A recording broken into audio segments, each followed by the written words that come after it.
Hey, welcome to Renewing the Mind show and podcast. I am so excited to be here today. We have an amazing guest, a friend girl of mine, Miss Angela Passmore. She will be coming on to give you more information about herself, and we will be having a conversation about the renewing of her mind and things that transpired in order to push her into victory, finding out just different obstacles that she had to face, finding out different situations that allowed her to overcome.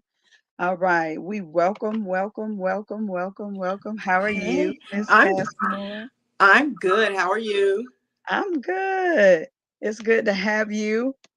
Thank you for having me. Yes, ma'am. It's good to have you with us today. So I want you to go ahead and give the people a little background of yourself, um, where you're from, your Mhm. name. Just give them a little spiel of who you are. Okay. Well, my name is Angela Passmore. I am a wife, a mother, a business owner. I'm retired law enforcement. That's how I met the wonderful Miss Crystal Jordan. We were working Come on. together. We Yeah. bonded, and she was giving me some spiritual guidance while at work, and that Come crazy on. place at BSO. And that's how we became friends. And like I said, I'm a business owner. I've run my own business, my own brokerage. Passmore Homes Realty Group. It's my passion to help people to build generational wealth through strong Oh, foundations. So that's a little bit about me. all right, all right. So we are Mhm. excited to have you on here. Just even going back, when you said, we met at BSO, that's one of the amazing treats you get when you're out in the world, not just Yeah. networking, but working. Sometimes we don't really get to step over and find out who we're working side by side with. Some of us, we falter in communicating. And so I'm thankful that we were very we both knew how to communicate when we worked Right. at BSO. Sometimes when you come or work anywhere, sometimes you're not really trying to focus on who's around you. Sometimes you're just trying to focus on getting to and from your job and make it back home safely, and especially working in the environment that we came from. But I want you to kind of dig into a place, let's say your childhood, some things that you may have encountered or went through that Mhm. allowed you to or helped you understand that you were um and just an encounter that you may have thought Mhm. you would not have overcome, kind of giving a little background of something that you encountered that at that time it seemed like you could not have come out of that. Okay, so my heart is beating fast because there's a few things that I went through and that a lot of young women go through when you're younger, and you never think that you will overcome it, or get through it. And to be very transparent, something that I went through as a child, was that um I was sexually assaulted by my stepfather, my mom's husband. I never talk about this. I've never talked about it publicly. And this is the first time that I've ever shared this with anybody except for my family. That's something that you go through. You think it's your fault. You blame yourself, like, what did I do wrong? But later on in life, I got through it, and I never through therapy or anything. I just kept talking about it with my sister, who's a pastor, and my mother, and I overcame what I went through. But when you go through something like that so tragic, um, it kind of, oh gosh, what is the word I'm looking for? Take your time. Girl, because it's something hard, and like I said, I never talk well spoke about it publicly before. um Not that it makes you fast or anything. It kind of like it blocked a lot of good relationships that I had, because I was in such fear that I had I had kids at a young age. I had my first daughter when I was 17. And it's like I could not stay in a solid relationship because I was in such fear that it would happen again with my own children. So, oh, that's something that it's hard to overcome. Sometimes I still think about it, but I'm over it. I'm over it. Hmm. It's funny that you, not funny, but it's funny that you said, and I won't say it's funny. What I'm stating is when you noted, or you were saying that this is your first time speaking out about it. Um, you're not a first that's done that. Being a part of this show, many times when it comes to um, bypassing some situations and really knowing whether you've overcame them or not, at moments like this is when I've found that people are able to really step out and begin to open their mouths about it, because it helps bring not only clarity, but it gives other women the opportunity to know that you're not alone. Yes. With that being a situation that you have encountered, and I know this being your first time speaking out about it, when you spoke to your family about it, what was the response once you begin to release what happened to you? So, I didn't tell my mom until I was in my 20s what happened.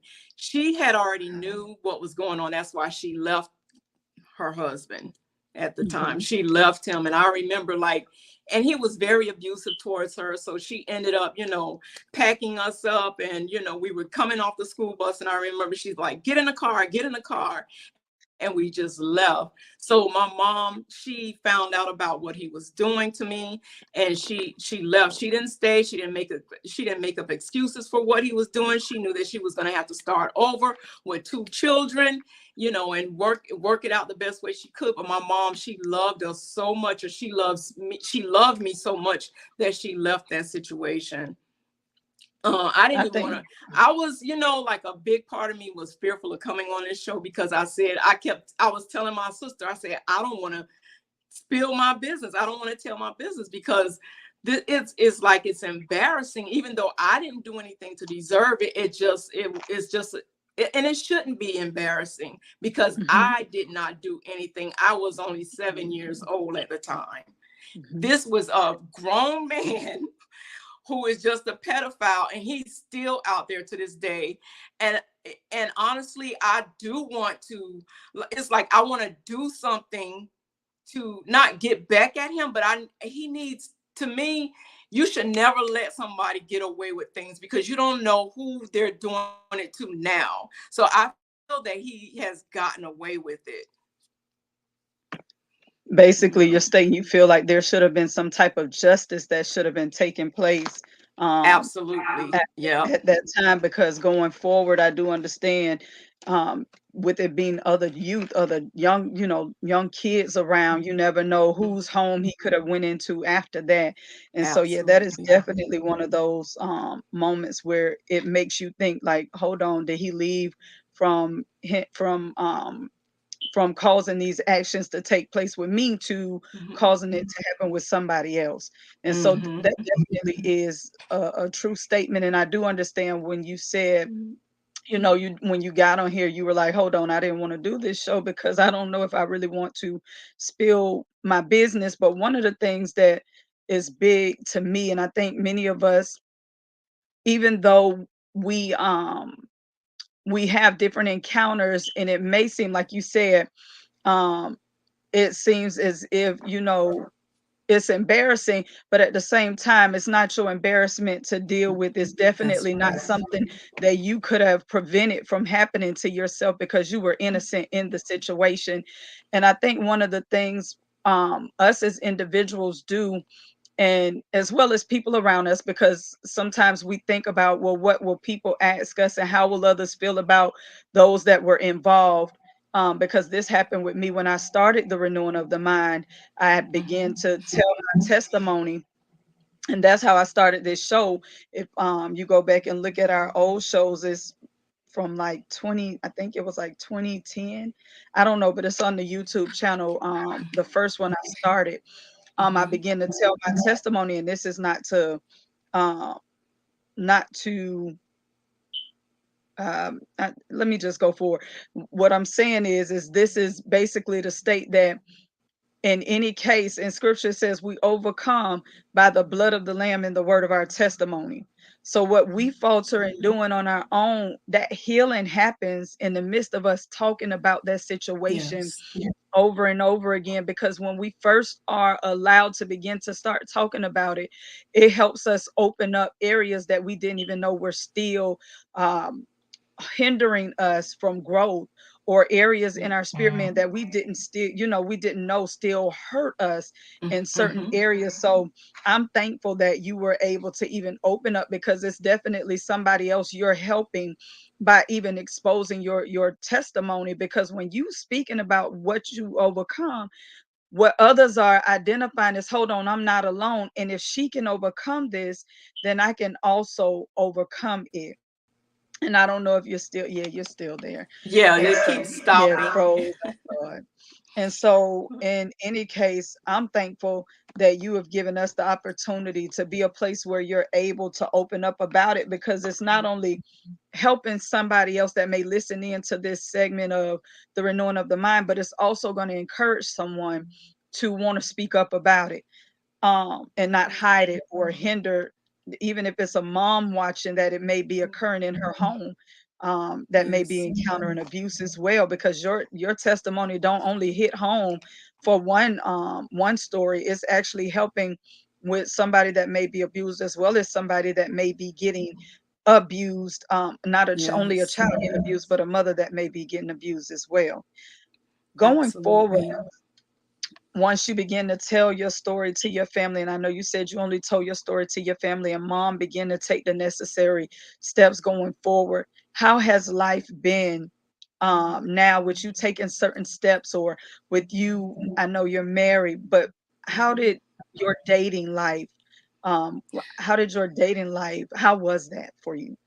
So my dating life, I was my mom would say, "Oh, you're like your father." Like uh I dated, but I was and then I think I had my first real boyfriend when I was 16 years old. And that's my oldest daughter father. Um Right. I was faithful to him and everything. And then it's like he wasn't abusive, but he used to cheat on me. So that kind of set the tone for my dating life, because I did encounter some very good men in my life, but because of that one person, what they did to me, I took it into other relationships. So I started, it was like a role reversal in the relationships. I was like the male and they were like the female, like I was the one cheating and they were the ones crying. And I had to change my way of thinking. And then because I had daughters, and I didn't want them to think that was the way to have a relationship or to be with somebody. Like I didn't want my daughters to see me being at, like in the Bible they say, a whole. So I had to shift my mindset. And let me go back to when I had my first child. Um, I was on I was on public assistance. I was getting Medicaid. I was getting food stamps and everything. And I was 17 years old. And when I was going through that time, I told myself I didn't want to be a statistic. I did not, it was embarrassing for me to go in the stores when you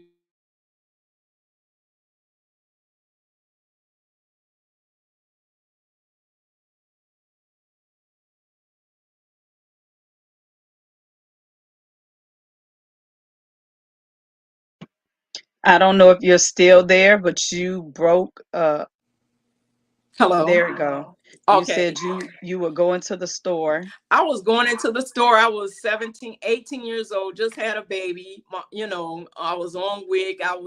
And then I had public assistance, and I hated going in the store. I would go in the store early in the morning or late at night because I didn't want anybody to see me using food stamps. And I was like, this is not the kind of life I want to live. Like, I don't want to be like this. So at that time, at that moment, I said, okay, remember that time, Angie, when you used to dream about being an attorney or dream about doing something with your life? I always felt like I was meant to be a millionaire. So at that moment, I had to change my mindset. I was like, I'm not going to be on welfare. Not that there's anything wrong with that, because that's just a temporary moment. That's not supposed to be something permanent. So I had that in my mindset that I was going to be better, that I wanted more for my children. And at that moment, I registered to go to college. And although I had another baby at 19, I stayed in school. I got a job. I bought my first little piece of car for $800 because I decided at that moment that I was not going to be a statistic. I wanted to be bigger. I wanted to be better than, I didn't want to be on public assistance. I wanted something more for myself and my children. Um, yeah. You took a moment and you said it's time to change your mind. It was time to renew your mindset, and you stuck to it. I like that.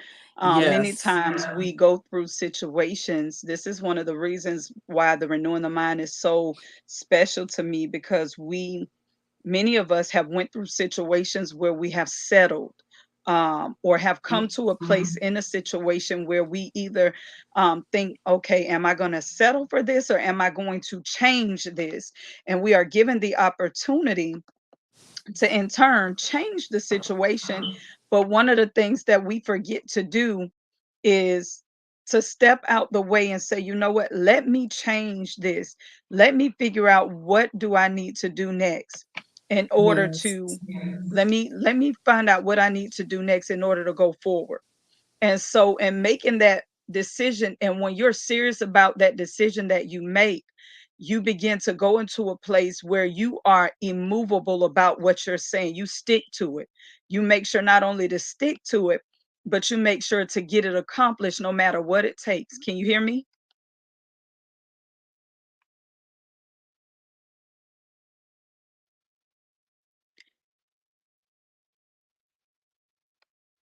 Can you hear me, Passmore? Hello. You can hear me? I can hear you now. Like a phone call came in and you just cut Oh, okay. completely out. Yeah. I got you.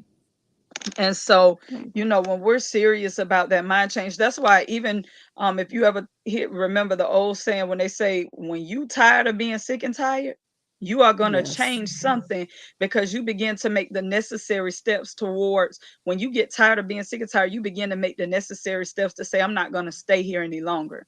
So you'll Right. know when you really are tired. Some people revert that tired and start doing something crazy, but then this is why it's so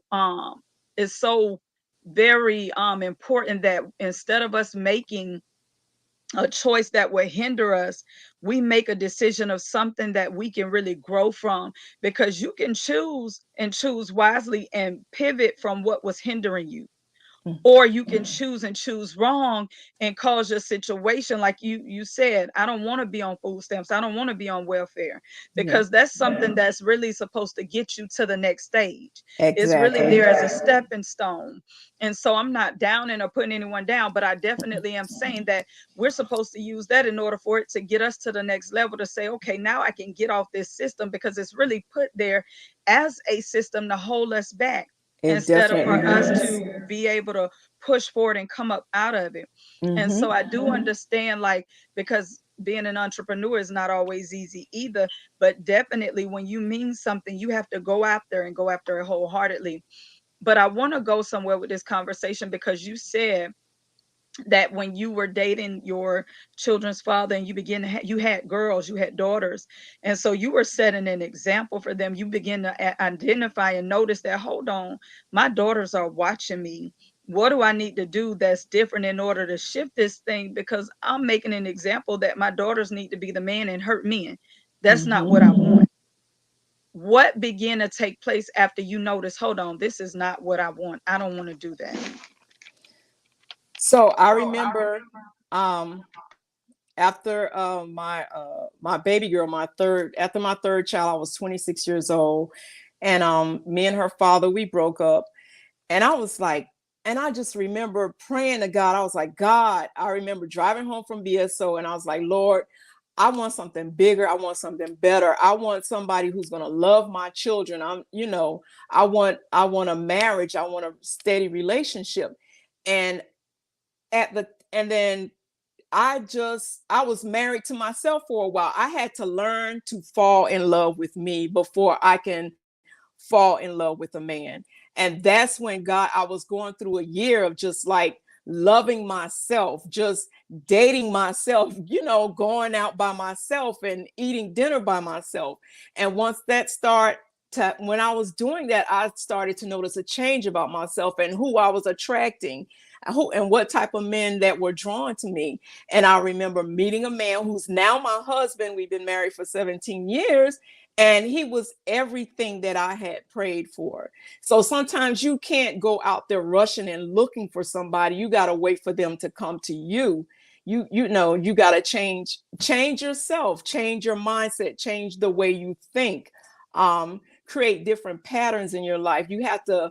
It's all about personal growth and development. I'm glad you hit on that. That's definitely a key topic because that when I begin to sit down and renew my mind, one of the things I actually wrote the book Single. And the Mm-hmm. book Single was talking about my lifestyle and how I began to love back on me, how I began to shut down relationships. And I haven't really been in a real relationship for a very long time. Um, I was in a relationship where I thought we were going to start going into marriage, and then but that I still don't consider that being exactly where I want it to be because if there is not the same give and take, then it does not result in the same thing. And so I'm glad you hit on that, is pretty much what I'm trying to say, because many times we're stating what we want and we don't sit back to go through the process of being by ourselves and acknowledging ourselves and loving on ourselves to see as we're advancing what I'm going to accept and what am I pulling in, what am I drawn to and what is drawn to me. Because sometimes when we find out that it's something not so good, we got to find out also, is it something still in me, God, that I need to release? Is it something I'm still allowing? Because things like trauma, things like being molested or being abused, that can also hinder or cause a very bad situation in any relationship. Like you said, you begin to pimp men because you kind of felt like, hold on. And you didn't use those words per se, but you But begin that's to true. look at it. Yeah, you were like, hold on. I'm not gonna let another man use me. I've already been abused. I've already been misused. So I'm not gonna let anybody just come in and think that they can play on my heart. And I think sometimes that's where we, instead of us making a wise decision, which you in turn still did, but prior to making that wise Yep, there was decision, a there, and you just said it. There was a blockage. There was a right? blockage from that time until I met my husband. You're breaking up again. You said there was a blockage. I'm sorry. I think the signal went out. Did you hear There you me? go. There you go. Okay. Go ahead. All right. No, I was saying there was that blockage in me Hmm. developing any type of genuine relationships with men, because of my past, being Right. molested, and then growing up, I had a relationship with a man, and then he was cheating on me. So there was that wall, and it was hard for me to let that wall down, and nobody could tear it down because it was hard. My heart was hardened by Yeah. all of the things that took place in my life. Right. I have a question for you. With all of Mhm. this going on, where was your dad playing a part in your life at that time? My biological father, no, he was not. Right. Nope. I Eh, noticed, and the reason I asked that question because I noticed that was a major thing for me too. Although I still loved my dad to the moon and back, my dad wasn't playing a major role in my life. So that kind of hindered men or male relationships in my life. So I do understand that sometimes that takes a toll on us because we don't have an example, or and I won't say we don't have an example because my uncle was definitely a part of my life. I had my godfather. I had male role models, like you said, you had real male role models. And so that's a good thing that we have male role models, but it's something so key about our fathers being that male role model that yes. causes us to kind of like push back, like, you know, it Hmm. still plays a part on our hearts, in our mindset and It growing. does. It does. I had never had a positive role model, male role model in my life. Hmm. Not my husband, but my mother's husbands. My Right. father was not a part of my life. Every man that I saw, my mom was being abused. And she Hmm. was being cheated on. So I had always seen that. I grew up watching this. Right. Yeah. Another thing I want to say, and I'm very thankful that you spoke about it. You said, you begin to make some changes and you started putting your foot down. Putting One of the things I think we have a problem with is when we begin to shift, how easy or how hard that shift seems for us, because sometimes we can get stuck in our ways. And if we don't make that decision or identify that decision can be made, because sometimes we don't see that there's another decision that can be made. Sometimes we're just looking at that thing in one, we're looking at it one way. Our perception plays a major role in how we're able to see a thing, because if we can't see another way out, then we hinder ourselves from exiting, from that Hmm. situation to choose a wise way. Another question I wanted to ask, once you were married, Hmm. and I know we're still talking on the same subject, but I kind of am just giving the people a play by play of understanding how things unfolded, um, and how you begin to heal in these different areas. But once you were married, when you begin to court or date your husband, did you find out things about yourself that maybe you were still hindered in as you begin to come into that relationship, or did he step in and kind of help you heal in different areas as you begin to come on one accord before marriage? So Yes. when we were dating, um, he really treated me. He really treated me the way that I've always wanted to be treated by a man. Hmm. Um, but I still had trust issues. Hmm. I really did. Um, I would play these little games with him. But it was I had serious trust issues. I'm like, That's all this right. man cannot. I said, he gotta have another woman. Like, geez, and I'm not gonna lie. And he teased me about this all the time. When we first went out, I'm the one who pursued him. I came on to him, but he was like, no, no, let's just take our time. And I was like, this man gotta be dating somebody else. But he genuinely wanted to take his time with me because he had been married before, and he said he wanted to make sure that I was the right one. And That's he knew right. that he knew that I had kids, my daughters and everything, because we were talking on the phone a lot, and I wouldn't allow him to come over to the house because my girls were That's there. right. But he wanted to take his time, so I was like, oh my god, like, you sometimes is He was like, hold on, that's different. yeah, That's it all was right. different. It was different, so I knew that it was God. Amen. I think sometimes we have this thing where we as women, and I won't just say women, women and men, after being in relationships that have harmed us in some type of way, we feel like that doesn't exist. The relationship that we may have hidden in our heart, that it doesn't exist. And so we kind of settle, or not Hmm. kind of settle, we actually began to settle. And so one of the things that we should not do is lower our standard or settle thinking that it's not possible to see what we want to see in that relationship. And so, but I think we also, as individuals, take and we judge a book by its cover. So we think, oh my God, because this person looks this way, maybe they're this way. And like you said, you had trust issues, but what you didn't know was that even in that taking his time, that was going to build up your ability to trust again, even though it may have not happened right away. It still caused those areas that you needed to be healed. You were able to be healed in those areas. So that was definitely good.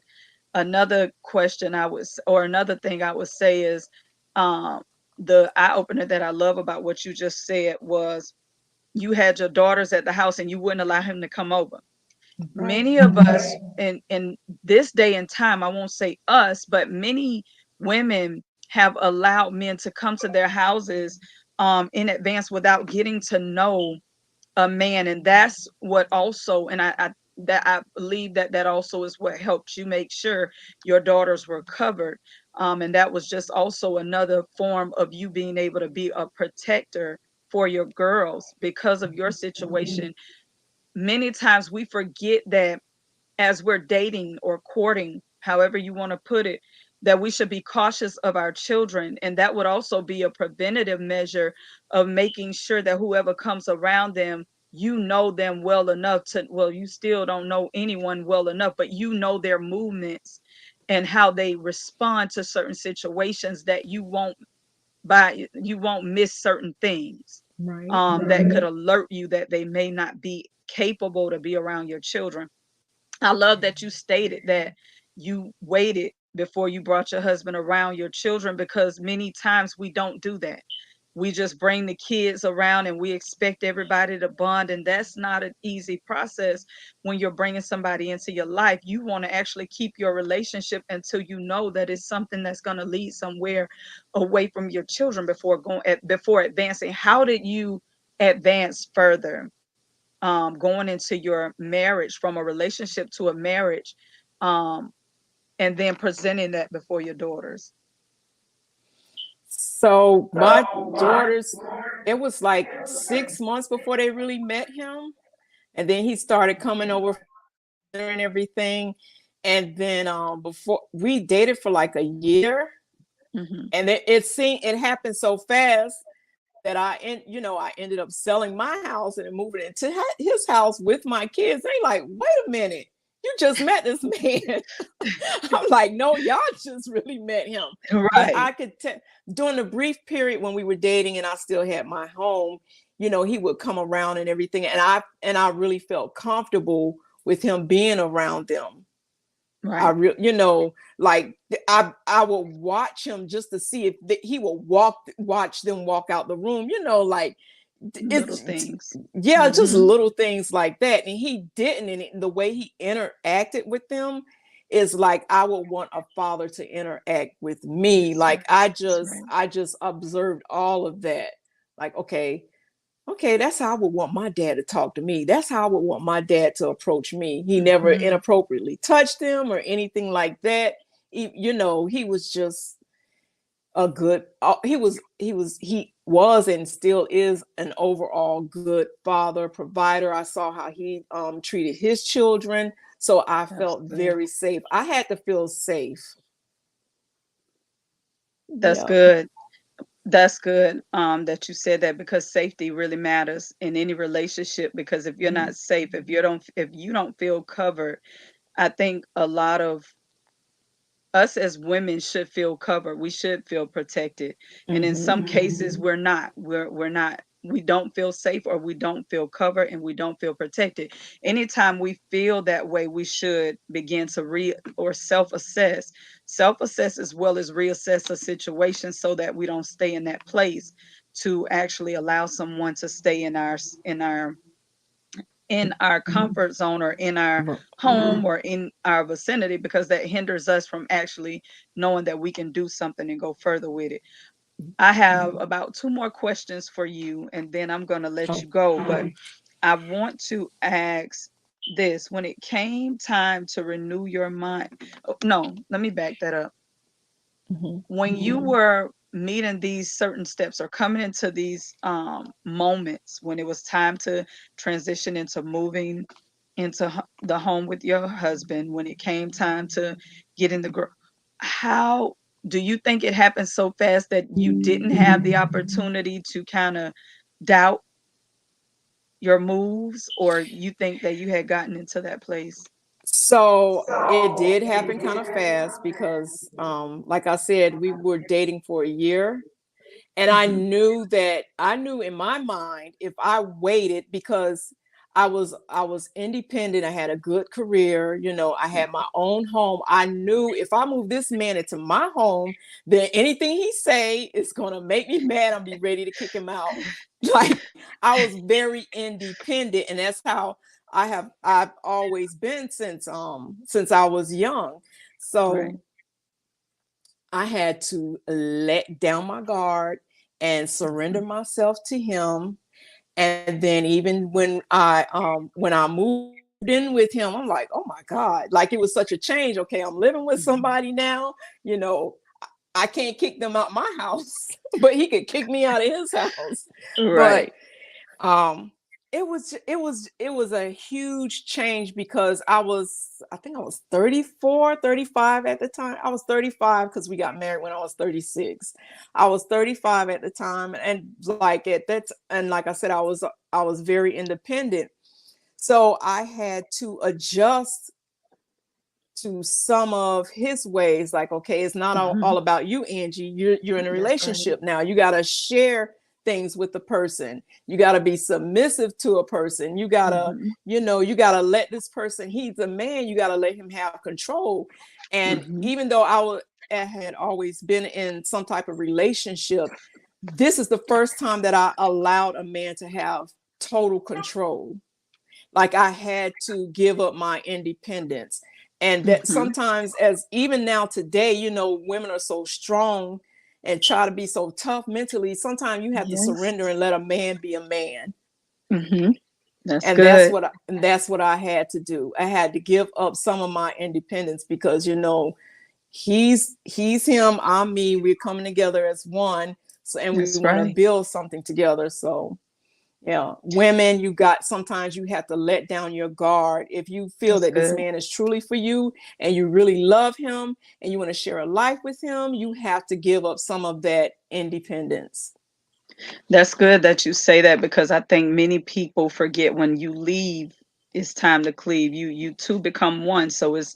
it's no reaching back and saying, "Oh my God, I need to come back over here and do this." This is why it's good to go through the courting process, or make sure you're in a place. And first and foremost, prayer should be the center of everything. And I think sometimes we forget to make sure that prayer is the center, that God is the center of our relationships. And so even with you taking that time out to go on dates by yourself and get that moment by yourself, that gave you the opportunity to say, you know what, okay, I'm feeling this out. This feels good. This is exactly what I've been looking for, not Yes. only for a father for me, but also for a father. He's showing those examples of what I would have wanted someone to be to me, as well Yeah. as he's making sure to do these things for the girls. So it not only blessed you in multiple ways, it made sure that you were not only blessed, but the girls were also blessed. So that was definitely a good thing. One of the last question I want to ask, if you have anything that you would give or say to another individual, another woman that has encountered what you have encountered from going through the process of being young, being touched or harmed as a youth, what would you say to encourage them to get back up if they're still trying to overcome? Even though I know you're still in a place where you're like, okay, I haven't spoke about this, but you've actually spoke about it to the people that mattered the most. And so you were able to disclose that information in a private setting, now being able to open up about it with this being your first time. What would you encourage them to do if they've had that type of encounter? First of all, I would say that it's never your fault, and you have to tell somebody, you got to talk to somebody, you need to get the help. you just need to seek help, because that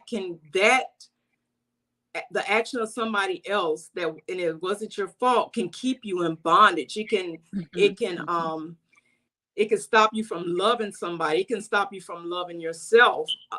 So mhm, the thing is to seek help, and once you seek that help, try to build yourself up by just build yourself up, do things, do positive things, be around positive people. and mhm, and I want to say this, even though I never had therapy about that situation, mhm. it was like, okay, I'm not going to let my past determine my future. That's right. And I always tell my girls, I always tell my daughters this, not that they've ever been molested or anything, but I tell them, you can't allow your past to determine your future, because sometimes, Right. people will blame you for things that happened in their past, but you can't Yes. allow things from your past to affect your future.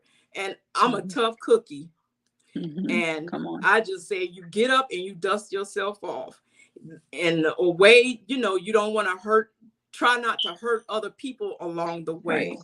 Yeah. That's good. That's good that you say, try to get up, because a lot of times some people, well, not a lot of times, but many people um have taken those type of situations and stayed down. It's No. hindered them, caused them to use drugs, caused them to become the abuser. So there's many different outcomes, but you have the ability to choose whether you're going to allow that to be your outcome or not, because you have the opportunity to say, no, no, I'm not going to become the abuser, and I'm not going to let that abuse hinder me from having an amazing future. I'm going to stop this situation right now. That's where you begin to break those generational curses, those forms of bondage that try to come in to hinder you. So I love That's that you right. said that. That is the major impact right there in the renewing of the mind. The opportunity to renew your mind gives you the ability to know that you have the power to choose. And I think many people miss out on understanding that they have power to choose. Yeah. And that's just like in scripture where it says you have the ability to choose life or death, blessing or cursing. So you can either speak what's positive or what's negative. You can either speak the word, or you can speak something Yeah. that you've encountered and And, allow that to overwhelm you. Go and ahead. you give that thing power if you allow it to Uh-huh. control you. That's it. You can You give it you power. That's cannot good. you cannot allow it to control you. You have the That's power and authority over yourself. Don't mhm, allow things, people, situation, or things to have power over you. You have power over you. You control the narrative. that's good. That's Don't good. allow other things to control your life. And that's what I did. I decided that I was going to control the narrative. I wasn't going to let that person in my past, continue to control my life. I That's had to right. sit down, reassess my thought pattern, reassess the love that I have for myself, and put it in a different perspective. Mhm, You control, always remember, you control the narrative. You cannot allow people to mhm. control your story in your life. That's good. I love that. And so, on that note, we're going to end on that note, because many times individuals, they take the situation that they've encountered and allow it to control them, which causes some people to make the wrong choices, either become drug addicted or negative thinking, or overwhelmed by the thoughts that the enemy is trying to place in their mind. But we're here to tell you, and this is the reason for the Renewing of the Mind show and podcast, to inform you that you have the opportunity to become an overcomer by switching your perspective and changing up the way you think. These situations don't hinder you. You're able to empower yourself, as well as take your power back and say, you know what, I'm not going to allow that to cause me to become this person that believe that it can't happen for me. I'm going to go forward and believe, you know what, although I went through this, that I'm overcoming this, because I'm able to come up out of this situation. You know how in scripture it says, take up your bed and walk? Take up that Yes. situation, shake it off, and walk it out. And for those of you that know you need to speak to someone, because the thoughts may get overwhelmed or overwhelming, Yes. it's okay to get a Christian counselor. I advise you, Christian counselors are so amazing. Or you can go in and get a counselor. It's up to you, however you want to do it. But I Absolutely. advise you to get a counselor, get someone that you can talk to, Yeah. that Yeah. is making sure that they're obligated to keep your information covered, and then you go Yeah. ahead and talk to them, or and also get a journal. Begin to journal about it, write about it, get it out, release it, but don't release it in the wrong way, because some people have outlets where they got to fight, or they got to argue, or they got to hit other people, or they got to get with somebody that's abusing them, so that seems like love to them. Don't allow that That's to be your story. Go ahead, you want to say right. something? I just want to say, like, sum up my life in like 2 minutes. I, like I said before, I've been molested. I have been Hmm. raped at gunpoint. I Come had on. my first child when I was 17. I dropped. Nice. I dropped out of high school in the 12th grade. Right. Nice. I had Hmm. another child when I was 19. I was on public assistance. I could Hmm. have been a statistics, but I said, I am not going to do that. I got my GED. I ended up getting on a career with BSO. I ended Hmm. up getting a degree, my bachelor's degree. I Hmm. and now I'm a business owner. So I've Come on. been through so many trials and tribulations, Come on. and I just want to let whoever is listening or watching that you cannot allow things to stop you. I could have Come on. been on drugs. I could have been, uh, Yep. I just could have been strung out. I could have been on the streets, but I chose to do better. I've been through it all. And people, something when I tell people this, they're like, "Girl, how did you do it?" God, nobody but Come on. God. To put the nut in the No, shell. nobody but God Overcomers. having that relationship with Him. Hmm. It says in Yeah, scripture, we overcome by the blood of the lamb and the word of our testimony. Many times you yeah, can't look at a book and judge it by its cover. And so it's good to yeah, always sit back and identify, hold on, if I've gone through this, I know that I've also encountered it, to tell somebody else about it so that they can come out. yeah, So that means that you're not meant to stay in that situation, but you're meant to be an overcomer. Don't stay yeah, there. Get up, walk it out. It's going to be a little bit painful. It's going to be a little bit of a process, but do understand that in the midst of your process, you will overcome, as long as you stand on what you believe and change your perspective by renewing your mind for the better. yeah. With that being said, may you Absolutely. all be blessed. This is our spill for the day, and may you have a good evening. All right, you too. Thank you.